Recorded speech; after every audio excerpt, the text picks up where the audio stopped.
Basically मैं politics में जाना ही नहीं चाहता था। लोगों ने मुझे स्नेह दिया, मैं कैसे इनका कर्ज उतार पाऊंगा, और इस बात के लिए मैं क्षमा भी प्रार्थी हूँ। आप अपने इस कार्यकाल को 10 में से कितने नंबर देना चाहते खैर ये तो थोड़ा टिपिकल प्रश्न है, लेकिन उसका जवाब मैं देता हूँ। हमेशा से राजनीति में जाने का मन था? सिंहासू जी हमारे मित्र है, हमने बहुत कुछ सीखा, उस बंदे ने सिखाया भी बहुत। विरोधियों को लेकर के आपकी क्या राय? एक बार क्या हुआ कि अब आपको ऑन कैमरे में बता रहा हूँ। युवाओं को आपका मैसेज? लाइनें आज के युवाओं के लिए कि जागो मेरी पीढ़ी वालों, जागो तरुणाई नीलाम न हो, इतिहासों के शिलालेख पर कल यौवन बदनाम। किताबें पढ़ने का शौक है? हाँ, किताबें पढ़ते। कोई ऐसा आईएएस है जिसको आप पर्सनली जानते हो? 2 लोग हैं जिनसे मैं व्यक्तिगत मिला भी हूँ, व्यक्तिगत बात भी हुई है। टीईटी का मुद्दा बाहर निकल के आ गया, उसमें शिक्षा का स्तर बहुत गिरा दिया।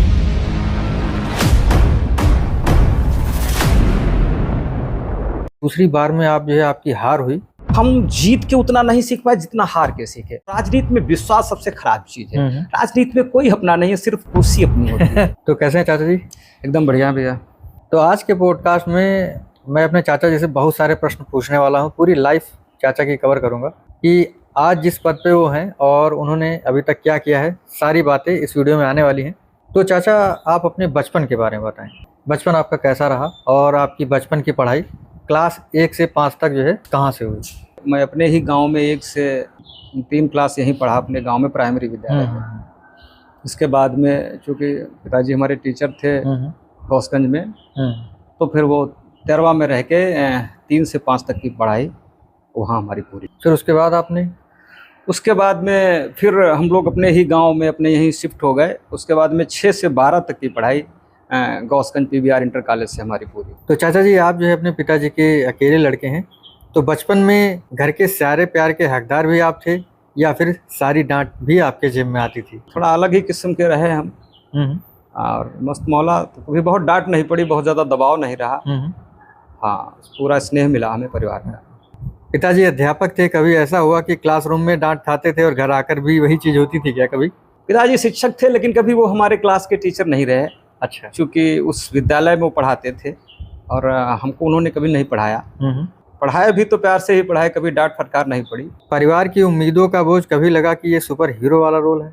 और उम्मीदों के लिए तो कह सकते हैं, बरसिम बरेलवी साहब का एक शेर है कि तखातुब में जो मेरे नाम का ऐलान हो जाए, तुम्हारा क्या बिगड़ता है मेरी पहचान हो जाए, किसी से कोई भी उम्मीद रखना छोड़ कर देखो तो ये रिश्ते निभाना किस कदर आसान हो जाए। तो बहुत उम्मीद नहीं की गई और हम अपने फ्लो में चले, हमें पर कभी कोई दबाव नहीं रहा। अच्छा चाचा जी, आपने बताया कि जो है आपका बचपन जो है अच्छा रहा और पढ़ाई भी जो है आपने इंटर तक जो है अपने क्षेत्र में ही की है जी। उसके बाद आपका बीएससी कहाँ से हुआ?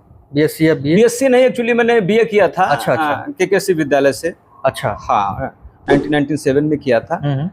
हाँ, उसके बाद में 2000 में हमने लखनऊ यूनिवर्सिटी में एडमिशन लिया एमए सोशियोलॉजी से। अच्छा। हाँ, एमए किया, उसके बाद में बीएड किया, फिर एमएड किया, उसके बाद में पीएचडी करी। अच्छा जी। पढ़ाई में मन नहीं लगता था तो किताबें देख करके नींद आती थी क्या?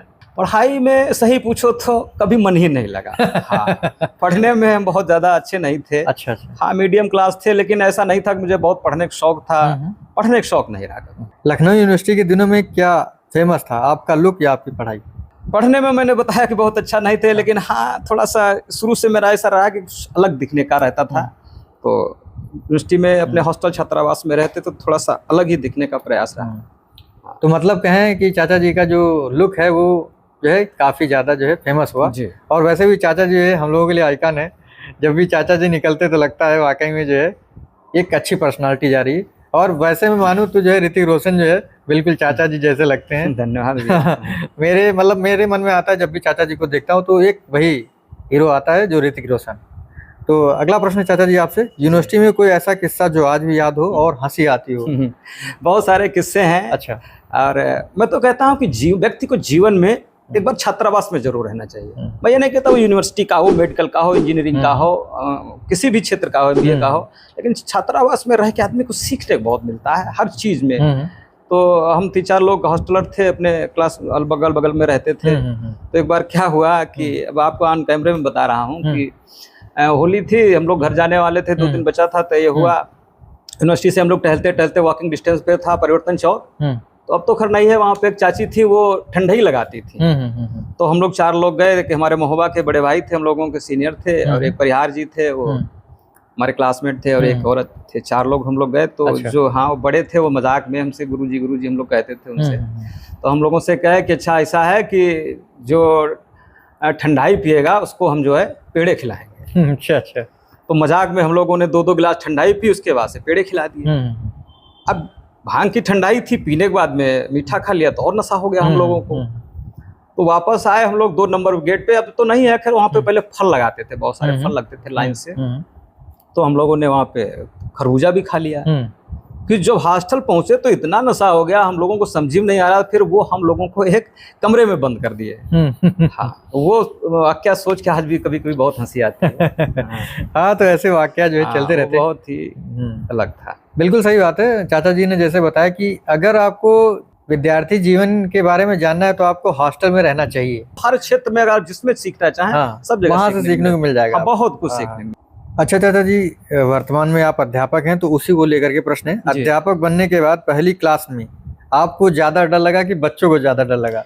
सच पूछे तो दोनों लोगों को डर लगा। बच्चों को लगा कि ये कौन सा आ गए हैं नए। अच्छा। और हमें भी लगा, मैं पहली बार क्लास लेने जा रहा था, इतने सारे बच्चों की, अभी उससे मैं क्या पूछूंगा, क्या इंट्रोडक्शन दूंगा।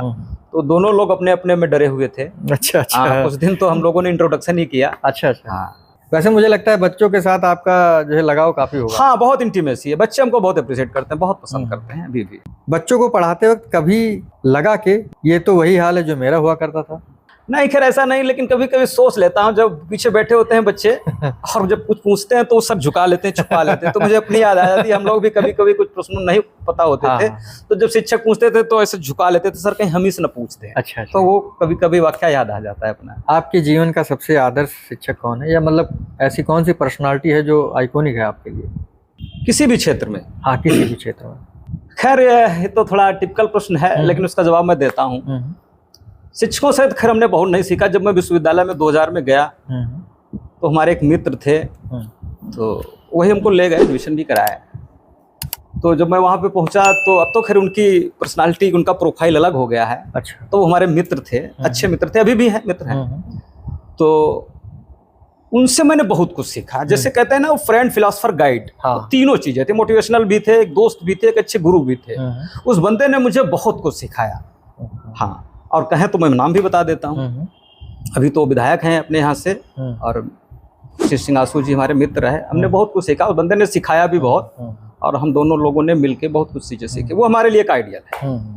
हाँ, वो एक बहुत अच्छी पर्सनालिटी है, बहुत अच्छा काम बहुत सिखाया। वो मेरा नहीं बताया, फ्रेंड, फिलोसफर, गाइड, तो तीनों का काम किया उस बंदे ने हमारे लिए। हमारे जीवन में उसका बहुत बड़ा इम्पैक्ट है, जो मैं आज यहाँ बैठा हूँ उसकी देन है। जैसे मैंने एक आदर्श व्यक्ति की बात की, आपके पिताजी किस प्रकार आपके लिए प्रेरणादायक है? प्रेरणादायक इस तरीके से है कि उन्होंने कभी मेरा विरोध नहीं किया। मैंने जो चाहा वो कर लिया। कहीं पर मेरे ऊपर बाउंडेशन नहीं था कि आप ये नहीं, ये करोगे, ये नहीं करोगे। जिस क्षेत्र में मैंने जाना चाहा उन्होंने सपोर्ट किया, कभी मना नहीं किया, कभी रोक टोक नहीं किया। इस मामले में बहुत लकी। अगला प्रश्न आपसे चाचा जी राजनीति से जुड़ा हुआ है जी। तो हमेशा से राजनीति में जाने का मन था, मतलब कब जाने का मन हुआ कि मैं इस क्षेत्र में जाऊं? बेसिकली मैं पॉलिटिक्स में जाना ही नहीं चाहता था, कभी बहुत रुचि नहीं रही। बताया ना, मैंने जिनका भी नाम लिया तो उनके साथ रहते रहते वो पॉलिटिक्स ही करते थे, मैं साथ में रहता था, सीखता था, लेकिन कभी ऐसा मन नहीं किया मैं राजनीति करूंगा। अच्छा अच्छा। हाँ, वो एक्सीडेंटल ही हम इस क्षेत्र में आ गए। हालांकि बहुत सूट नहीं करता है हमारे, चूंकि नेताओं की कार्यशैली है और उनका सब अलग ही होता है। हम लोग संस्कारी हैं, हम लोग वो सब नहीं कर सकते हैं जो लोग नेता करते हैं, इसलिए हम नेता बड़े बन भी नहीं पाए। हाँ। अच्छा चाचा जी, अगला प्रश्न इसी को लेकर के, पहली बार चुनाव जीत कर कैसा लगा? मैं ही हीरो हूँ वाली फीलिंग आई, या अब बड़ी जिम्मेदारी आने वाली? नहीं, पहला चुनाव जीता, जनता ने इतना प्यार दिया, इतना इसलिए दिया, मैं क्या बताऊं आपको, इतना अभिभूत था मैं अपनी जीत से। तो कभी कभी आता था कि इतने प्यार से इतना लोगों ने मुझे स्नेह दिया, मैं कैसे इनका कर्ज उतार पाऊंगा। और इस बात के लिए मैं क्षमा भी प्रार्थी हूँ कि जो लोगों ने मुझे दिया मैं उसका उतना वापस नहीं कर पाया, लेकिन बहुत स्नेह मिला। और इस बात की जरूर चिंता करता था कि जितना प्यार मिला है मैं इनके लिए उतना कर पाऊंगा कि नहीं कर पाऊंगा, ये जरूर लौट रहा हमारे पास। अब दूसरा प्रश्न इसी को लेकर के है कि आपने पहली जीत ली तो आपने बताया कि जो है मैं कर्ज नहीं उतार पाया, तो दूसरी बार में आप जो है आपकी हार हुई तो लोगों ने ताने दिए या कहा कोई बात नहीं अगली बार जीतो या पार्टी दो? नहीं, कहीं न कहीं देखिए, हम जीत के उतना नहीं सीख पाए जितना हार के सीखे। बहुत कुछ चीज़ें ऐसी होती हैं, जो आदमी हारता है तो अपने एनालिसिस करता है, मैं कहाँ कहाँ पर कमज़ोर पड़ा हूँ। उन सब चीज़ों की समीक्षा की ताने तो किसी ने नहीं दिया, लेकिन मुझे खुद में ये चीज़ ज़रूर एहसास हुई कि जो मेरी पहली चीज़ जीत थी, उसमें हम बहुत कुछ नहीं सीख पाए राजनीति के दांव पे। एक कोट है कि क्या हुआ जो मैदान हार गए, अभी सब कुछ नहीं हारे, वो अदम्य साहस और इच्छा शक्ति जो सर झुकाने और सजदा करने को तैयार नहीं। तो चाचा जी, आप कुछ बता सकते हैं कि आपकी कमियां क्या रहीं? कुछ बताएंगे आप? अभी मैंने बताया ना कि हम परिपक्व नेता नहीं, पर वो दांव पे मतलब जो अपना है उस पर ट्रस्ट कर लेते हैं। और राजनीति में विश्वास सबसे खराब चीज है। राजनीति में कोई अपना नहीं है, सिर्फ कुर्सी अपनी होती है। और ये फार्मूला हम पे सूट नहीं करता। मैं जो भी हमारे साथ खड़ा हो तो मैं अपना भाई मानता हूँ, अपना दोस्त मानता हूँ, अपना मतलब इसलिए करता हूँ। और राजनीति एक ऐसी जिसमें कोई अपना नहीं। तीसरी बार माता जी की जीत पर आपको गर्व ज्यादा हुआ या लगा असली नेता तो माता जी है हमारी? माता जी खैर नेता नहीं, माँ तो माँ ही होती है, सबके लिए भी होती है माँ, उसका स्नेह सबके लिए रहता है। लेकिन 2 जीत एक साथ दी थी हमारे अपने गांव के लोगों ने, प्रधानी और क्षेत्र पंचायत सदस्य। मैं उसके लिए एहसानमंद हूँ और बहुत स्नेह है। हम नहीं, ये हमारे गांव के लोग, हमारे अपने सारे लोग जो हमारे साथ खड़े थे, पूरा गांव हमारा, वो जीत के हकदार है। असली हीरो वही है। आपका कार्यकाल जो है लगभग पूरा होने वाला है, मतलब माता जी का कार्यकाल पूरा होने वाला है, तो आप अपने इस कार्यकाल को 10 में से कितने नंबर देना चाहेंगे? हाँ, 10 में से क्या है हम कह सकते हैं, ये तो पब्लिक ही दे सकती है नंबर। मैं खुद से अपने नंबर कैसे दे पाऊंगा? ये तो समीक्षा आप लोग कर सकते हैं, गांव के लोग कर सकते हैं। अच्छा, जैसे आपके विरोधी आपके विषय में कहते रहते हैं और आपको चाहने वाले तो प्यार देते रहते हैं, विरोधियों को लेकर के आपकी क्या राय? देखिए, विरोधियों के लिए क्या कह सकता है, कुछ तो लोग कहेंगे, लोगों का काम है कहना। अब वो उनका अपना राय हो सकती है, सबका अलग अलग सोच है, सबकी अपनी अपनी विचारधारा है, उस पर मैं नहीं जाना चाहता हूँ। लेकिन मैंने अपना काम बड़ी ईमानदारी से किया है। अगर किसी को कुछ दिया नहीं है तो किसी से कुछ लिया, ये मैं अपने दावे के साथ कह सकता हूँ। चाचा जी, अगली पंचवर्षीय आने वाली है और अगर आप चुन करके दोबारा आते हैं जी प्रधानी के क्षेत्र में, तो आप जनता के लिए क्या करना चाहेंगे और जो कमियां रह गई हैं उनको कैसे पूरा करना चाहेंगे? सच कहें तो आपसे बेहतर हमें कोई नहीं जानता। आप रिश्ते में हैं हमारे, और कुछ ऐसी परिस्थितियां रही जिनकी वश मैं ये 5 साल में अपना समय नहीं दे पाया। जो सच्चाई है मैं नहीं देख पाया। लेकिन अगर हम दोबारा से लड़ेंगे तो फिर जिम्मेदारी से लड़ेंगे और काम करेंगे, खाका खींच के काम करना है। मतलब लगे कि ये मेरा गांव है। आदमी घुसे तो एक बार कहे प्रधान कौन है। अपेक्षाएं ऐसी ही थी, लेकिन हम अपनी ही समस्याओं में घिर गए और वो नहीं कर पाए जो हम करना चाहते थे। चाचा जी, जैसे आपने बताया कि राजनीति जो है आपको शूट नहीं करती है, तभी जो है आप आगे ज्यादा कदम नहीं बढ़ा रहे हैं, ऐसा क्यों है? नहीं बढ़ा रहे हैं, लेकिन यह है कि नेता नहीं बन पा रहे हैं उस टाइप से। अच्छा। अगला प्रश्न आपसे कि राजनीति आपके लिए किसका मजा ज्यादा देती है, जनता की तालियों या बच्चों की कॉपी चेक करने से छुटकारा? सही पूछो तो अर्पी भैया कि तालियां जो हैं बहुत अमेजिंग चीज़ है, सबके लिए नहीं बजती। अगर किसी के लिए बज रही हैं तो बहुत बड़ी बात है। पब्लिक सबके लिए ताली नहीं बजाती है। क्लासरूम में पढ़ाते हुए कभी राजनीति वाला अंदाज चला दिया? बच्चों, आपको वादा करता हूं कि आज होमवर्क कम मिलेगा। नहीं, खैर ऐसा नहीं है। बच्चों से कभी पॉलिटिकल बातें नहीं, बच्चे अपना अपने लय में रहते हैं। शिक्षा और राजनीति दोनों में कौन ज्यादा कठिन है, बच्चों के सवाल झेलना या जनता के? हमारे हिसाब से तो वैसे जनता के साथ ज़्यादा मज़ा आता है बात करने में, और उनकी समस्याओं को लेकर के बात करने में, और उनके सवालों के जो अगर हम कुछ कर पा रहे हैं उनके लिए, तो फिर जनता के साथ ही ज़्यादा मज़ा आता है। मैंने देखा है कि चाचा जी जो है अक्सर इंस्टाग्राम फेसबुक पे छोटी छोटी शायरी जो है लिखते रहते हैं और डालते रहते हैं, बड़ी अच्छी लगती हैं और बहुत सारा जो है अप्रिसिएशन चाचा जी को मिलता है। ये शौक जो है आपको कहाँ से लगा? यार मैं खुद नहीं समझ पाया हूँ कहाँ से लगा। करने लगे। और खैर मैं लिखता नहीं हूँ, लेकिन पढ़ता हूँ, जो पढ़ता हूँ वही बोलता हूँ। अच्छा। लिखता नहीं हूँ। किताबें पढ़ने का शौक है? हाँ, किताबें पढ़ते हैं। जैसे कोई फेवरेट किताब? किताबें अभी बशीर बद्र है, दुष्यंत कुमार है। अच्छा। हाँ, वसीम बरेलवी साहब हैं, सबको पढ़ते हैं। कुछ लाइनें जो आपके बहुत करीब हों, हम लोगों को सुना दीजिए।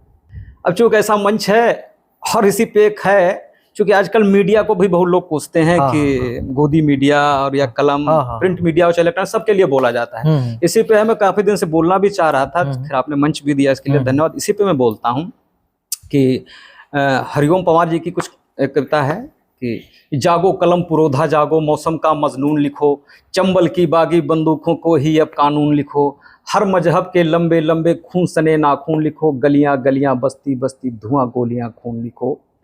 हम वो कलम नहीं है जो बिक जाती हो दरबारों में, हम शब्दों की दीप सिखाएं अंधियारे चौबारों में, हम वाणी के राजदूत हैं, सच पर मरने वाले हैं, डाकू को डाकू कहने की हिम्मत करने वाले हैं। और 2 लाइनें आज के युवाओं के लिए कि जागो मेरी पीढ़ी वालों, जागो तरुणाई नीलाम न हो, इतिहासों के शिलालेख पर कल यौवन बदनाम न हो। वाह, बहुत बढ़िया। क्या शायरी करना आपको केवल अपने लिए पसंद है या समाज को संदेश भी देते हैं? नहीं, इसमें संदेश छुपा, देखिए शायरी कोई भी हो उसमें संदेश छुपा रहता है। और हर शायरी कुछ न कुछ एक संदेश देती है कि करो कोशिश से याराना, ये कोशिश रंग लाएगी, मिले जब हार हर रण में, ये कोशिश ही जिताएगी, लगे जब दुनिया वीरानी, न कोई साथ दे तेरा, तेरी एक और कोशिश ही तुझे फिर से जिताएगी। वाह, क्या बात है चाचा जी। मैंने जो है बहुत पहले जो एक पोस्ट देखी थी फेसबुक पे जी, कि सोनू सूद जो हमारे अभिनेता हैं, बहुत फेमस अभिनेता जी जी जी, अभी पंजाब में बाढ़ चल रही है, तो जो है उनका सहयोग हमेशा चलता रहता है। तो प्रश्न इसी को लेकर के कि उनसे मुलाकात जब हुई तो ज्यादा खुशी आपको हुई या फोटो देखने वालों को हुई? कि आपने देखा जो है कि ये तो जो है अनुपम जी सोनू सूद से मिल के पहली बार तो मुझे बहुत खुशी हुई। मैं पहली बार किसी सेलिब्रिटी से मिल रहा था। मैं हमारे डॉक्टर साहब थे, थे क्या हैं अभी, हम लोगों के बड़े भाई थे, तो हम लोगों से बोले 2013 की बात है, 13-14 की। तो सोनू सूद उनके दोस्त थे, तो हम लोगों से बोले यार तुम लखनऊ रहते हो, उसको लेके आना है कन्नौज। अच्छा अच्छा। तो हम हमारे मित्र थे भाई, दोनों लोग गाड़ी लेके एयरपोर्ट गए। तो जैसे भी उतरा वो बढ़ा आगे को अपना झोला वोला लेके, तो कई लोग उसको पहचान लिए कि अरे वो सोनू सूद, ऑटोग्राफ लिए। अच्छा। गाड़ी में बैठ के फिर हमारे एक दोस्त थे, उनके मामा जी का घर था कृष्णा नगर में। फिर वहीं बैठ के हम लोग करीब करीब 3-4 घंटे जैसे साथ बैठे, जैसे हम आप बैठे ऐसे बैठ के फ्रेंडली बातें होती रही, खाना पीना बातचीत हुआ। फिर उनको मैं कन्नौज लेके आया। अच्छा। और एक शादी में आना था, फिर यहाँ से मैं उसको छोड़ने गया। मतलब करीब 10-12 घंटे उस व्यक्ति के साथ में रहा। वो इतना पोलाइट, इतना अच्छा व्यक्ति है, मुझे ऐसे सेलिब्रिटी में, और वो अपना नंबर देके गया, मेरे पास आज भी है। अच्छा। हाँ, उससे खैर ज्यादा बात नहीं हो पाती है, उनका पीए है, वो बात करता है मुझसे। अच्छा। शूटिंग में वो व्यस्त रहते हैं मोस्टली, हम कहाँ, हम लोगों का अलग है कैडर। तो बहुत अच्छा व्यक्ति, बहुत अच्छा वो हमारा वो था। अच्छा अच्छा। आपके जीवन में सबसे बड़ी प्रेरणा कौन है? किताबें, लोग या माता जी के हाथ का खाना? वैसे तो लोग ही है हमारे लिए प्रेरणा। बहुत कुछ सीखने को मिलता है। नेताओं से नजदीकी कभी ऐसा हुआ कि लोग बोले भाई फोटो में आप ज्यादा चमक रहे हो या नेताजी चमक रहे हैं? खैर ऐसा नहीं हुआ कभी। एक आध बार किसी ने कह दिया कि आप भैया आप मतलब वो नहीं, आप लग रहे थे वहाँ पे नेता, तो ऐसा कभी। अच्छा अच्छा अच्छा। तो मैं कह देता हूँ नहीं भाई, जो नेता है वही रहेगा। हाँ हाँ, वो तो है। राजनीति में सबसे बड़ी चुनौती क्या है? जनता की उम्मीदें पूरी करना या रिश्तेदारों को खुश रखना? देखिए, दोनों चीजें एक दूसरे से जुड़ी हुई है। राजनीति में जो रिश्ते होते हैं वो आपका संबल है, आपका स्तंभ है, वो एक आपकी ताकत है। और वो अगर आपके साथ नहीं है तो आप कमजोर हो जाएंगे। लोग भी आपकी ताकत हैं, इसलिए दोनों ही साथ चलते हैं। और दोनों अपेक्षा एक ऐसी चीज है, सबको रहती है। कोई भी किसी कहीं भी हो, थोड़ी बहुत अपेक्षाएं सबको होती हैं। लेकिन मोस्टली लोग निस्वार्थी जुड़ते हैं, जो हमारे साथ खड़े होते हैं निस्वार्थी। अगर हम किसी लायक हैं और उनकी हम मदद कर पाते हैं तो अपेक्षा करना भी बुरा नहीं है। बिल्कुल बिल्कुल। अगर राजनीति ना होती तो आप कहाँ होते? क्लासरूम में या शायरी के मंच में? देखिए, राजनीति से मैंने कुछ ऐसा पाया नहीं, और जो पढ़ा पाया है, जहाँ बैठे हैं वो शिक्षा के दम पे ही, तो आज वहीं ही होते जहाँ हैं, शिक्षक ही होते। आगे का सपना क्या है? बच्चों का फेवरेट टीचर बनना या बड़ा नेता बनना? देखिए, नेता तो खैर हम बड़े नहीं बनना चाहते हैं, बस वही है कि मखनलाल चतुर्वेदी कविता की, चाह नहीं मैं सुरबाला के गहनों में गूथा जाऊं, चाह नहीं प्रेमी माला में बिंद प्यारी को ललचाऊं, चाह नहीं सम्राटों के शव पर हे हरि डाला जाऊं, चाह नहीं देवों के सिर पर चढ़ूं भाग पर इठलाऊं, मुझे तोड़ लेना बनमाली उस पथ पे देना, तुम फेंक मात्र भूमि पर शीश चढ़ाने जिस पथ जावे वीर अनेक। यही अभिलाषा है हमारी, कुछ बहुत बड़ा बनने की नहीं, एक अच्छे इंसान बन जाए, अपने लोगों का प्यार मिले, अपने लोगों के साथ खड़े रहें, ये इच्छा जरूर रहती है। बहुत अच्छी लाइनें कही। फूल की अभिलाषा जी, पुष्प की अभिलाषा। पुष्प की अभिलाषा, बहुत अच्छी लाइन है चाचा जी। चाचा जी, अगर बात करें तो किसी ना किसी, मतलब हमारी लाइफ में बहुत सारे लोग ऐसे होते हैं जो हमको जो है मोटिवेट करते रहते हैं जी। तो मैं बात करता हूँ दोस्तों की। हाँ, लाइफ में दोस्तों की अहमियत कितनी है? देखिए, अब किसी भी व्यक्ति के जीवन में उसकी जान उसके दोस्त ही होते हैं, और अच्छे दोस्त हों चाहे बुरे हों, दोस्त होते हैं। हाँ, कारण दुर्योधन के दोस्त थे, श्री कृष्ण अर्जुन के दोस्त थे, दोनों दोस्त थे, दोनों अपना धर्म निभा रहे हैं, हम किसी को बुरा नहीं कह सकते। तो दोस्त व्यक्ति के जीवन की जान होते हैं, एक मजबूत स्तंभ होते हैं। कुछ दोस्तों के नाम लेना चाहेंगे जिन्होंने कठिन समय में आपका साथ दिया हो? हाँ, हमारे 3-4 दोस्त हैं, हमारे मित्र हैं, विशाल प्रधान हैं पुलवामा से, हमारे बेस्ट फ्रेंड हैं। हाँ, और भी कई सारे दोस्त हैं, 3-4 लोग हैं। तो हम लोगों के एक परिवार है, हम लोग 4-5 लोग दोस्त हैं। वो दोस्त नहीं, हम लोग घर जैसे हैं, परिवार है हमारा। हम लोग साथ ही उठते बैठते खाते पीते सब साथ ही है, नए लोगों से थोड़ा सा नहीं, लेकिन वो 4-5 लोग हम साथ ही रहते हैं। आपके एक छोटे भाई हैं आलोक पटेल जी, उनका स्थान आपके जीवन में? वो देखिए बहुत महत्वपूर्ण स्थान है उस बंदे का। वो मेरा तो खैर कोई भाई नहीं, लेकिन उसको मैंने अपने भाई से भी बढ़कर माना है। और हर विषम परिस्थिति में, हर बुरे दौर में उसने वो फर्ज निभाया छोटे भाई का, और मेरे साथ एक ताकत बन के खड़ा हुआ। बहुत अहमियत है उस व्यक्ति की हमारे जीवन में, और मैं उसको बहुत पसंद भी करता हूँ। आपकी ज़िंदगी क्या संघर्ष की कहानी है या इसमें कॉमेडी भी छुपी हुई है? बड़ा अच्छा प्रश्न है। देखिए, जीवन अपने आप में बहुत बड़ा संघर्ष है, और जो भी यहाँ रहेगा उसको संघर्ष करना पड़ेगा। भगवान राम को करना पड़ा, कृष्ण को करना पड़ा, सबको करना पड़ता है। और जिसको संघर्ष नहीं करना वो हिमालय चला जाए, संघर्ष तो करना ही पड़ेगा। अब यह है, जिन्होंने संघर्ष को या चुनौतियों को खेल बना लिया वो महान हो गए, और उसमें उनको खुशी है। जो रो रहे हैं वो दुखी हैं। तो दोनों चीजें, उसमें कॉमेडी भी छुपी है। जो खुशी खुशी चुनौतियों का सामना कर रहे हैं वो कॉमेडी के साथ साथ जी रहे हैं, और जो कुछ लोग रो रहे हैं तो परेशान हैं। संघर्ष करना पड़ेगा, वो तो है। बस ये है कि किसी को घर से निकलते ही मिल गई मंजिल, कोई हमारी तरह उम्र भर सफर मेरा। बस ये है, किसी को कम किसी को ज्यादा, बस करना है। बिना संघर्ष से आप नहीं बच सकते। अगर आपकी बायोपिक बने तो उसका नाम क्या होगा? संघर्ष का हीरो या क्लासरूम से इलेक्शन तक? संघर्ष का हीरो कह सकते हैं हम, जिन कंडीशनल से निकल के आए। हम लोगों के बाप दादा कोई नेता नहीं थे, पैतृक कोई हमारा बैकग्राउंड भी ऐसा नहीं है, हमारे परिवार फैमिली में भी कोई ऐसा नहीं नेता है। हम लोगों ने, हमारे यार दोस्तों के सहयोग से, आप लोगों के सबके सहयोग से आज मैं जहाँ पहुंचा हूँ। क्योंकि जीवन में मैंने एक चीज, ये हमारा व्यक्तिगत अनुभव है कि पद महत्वपूर्ण नहीं है, कद महत्वपूर्ण है। अगर आपकी पहचान पद से है, पद चला जाएगा, आप खत्म। और अगर आपकी पहचान कद से है तो पद रहे न रहे, आप जहाँ रहेंगे आप पहचाने जाएंगे। युवाओं को आपका मैसेज, मेहनत करो या पापा की डांट से बचना सीखो? देखिए, मेहनत तो करनी पड़ेगी। बस ये है कि सोहनलाल द्विवेदी जी की कविता है कि लहरों से डरकर नौका पार नहीं होती, कोशिश करने वालों की हार नहीं होती। असफलता एक चुनौती है, स्वीकार करो, क्या कमी रह गई देखो और सुधार करो। जब तक न सफल हो नींद चैन को त्यागो, तुम संघर्ष का मैदान छोड़ मत भागो। तुम कुछ किए बिना ही जय जयकार नहीं होती, कोशिश करने वालों की हार। हाँ, बिल्कुल। बस यही संदेश है हमारा युवाओं के लिए। बहुत ही अच्छी बात चाचा जी ने कही कि संघर्ष के बिना कुछ नहीं है जीवन में। अगर आप संघर्ष करेंगे तो सारी चीज़ें आप पा सकते हैं, चाहे वो पढ़ाई के क्षेत्र में हो या किसी भी क्षेत्र में हो। नौकरी पाना है तो उसके लिए आपको जो है अच्छे से तैयारी करते रहना चाहिए। अच्छा चाचा जी, एक बताएं, नौकरी पाने के लिए जैसे जो बच्चे तैयारी करते रहते हैं वो कभी जो है निराश हो जाते हैं, तो उनको कैसे मोटिवेट होना चाहिए? नहीं, निराश होना ही नहीं है भाई, संघर्ष तो करना पड़ेगा, पढ़ना पड़ेगा, त्याग करना पड़ेगा। और ये तपस्या है, पढ़ाई तपस्या है। अगर कुछ पाना चाहते हो जीवन में, तपस्या करना ही पड़ेगा, और उससे आप नहीं बच सकते। अच्छा चाचा जी, आप शिक्षक हैं और वर्तमान में बहुत सारे जो है शिक्षकों को लेकर के भ्रांतियाँ रहती हैं कि जो हम जैसे शिक्षक हैं तो कहते हैं जो है कि ये जो है अपने बच्चों को सरकारी स्कूल में नहीं पढ़ाएगा, ये प्राइवेट में पढ़ाएगा। तो ये ऐसा क्यों चल रहा है? मतलब सरकारी विद्यालय के प्रति हीन भावना लोगों में क्यों है?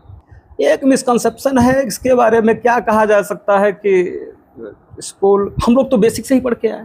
मेरी बेसिक प्रारंभिक शिक्षा बेसिक में हुई। 1 से 5, 4-5 तक हम लोग बेसिक में पढ़े हैं। और तब तो वही पार्टी और बोध का ये सब लेके हम लोग जाते थे पढ़े। हाँ, पार्टी लेके जाते थे, लकड़ी की चलती थी।